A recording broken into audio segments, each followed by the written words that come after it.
இதே மாதிரி மாணவர்களுக்கு 100 வரைக்கும் நம்ம எண்களை கோட்டில் வரைஞ்சு இல்லை குழு குழுவாக பிரித்து அவங்களுக்கு முன்னோக்கி குதித்தல் மூலமாக கூட்டலையும் பின்னோக்கி குதித்தல் மூலமாக கழித்தலையும் நாம் சொல்லி கொடுக்கலாம்.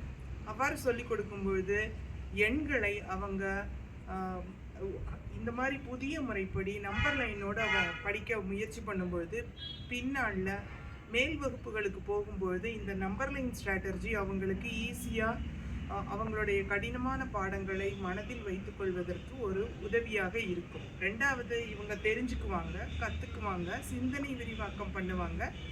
நான் 2இல் இருக்கிறேன், நான் 3இல் இருக்கிறேன்னு சரியான தகவலை சொல்லும் பொழுது அவங்களுக்கே உற்சாகமும் தன்னம்பிக்கையும் கிடைக்கும். இதே மாதிரி தவறான எண்களுக்கு குதித்தாலோ அல்லது குதிக்கும் பொழுது சில தடுமாற்றங்கள் நிகழ்ந்தாலோ அவங்க மீண்டு வந்து சரியான பாதையில் குதிக்கிறதுக்கும் சரியான எண்ணை கண்டுபிடிக்கிறதுக்கும் இந்த ஒரு விளையாட்டுடன் கூடிய உடல் பயிற்சியுடன் கூடிய கல்வி யுக்தி முறை வந்து மிகவும் பயனுள்ளதாக இருக்கும்.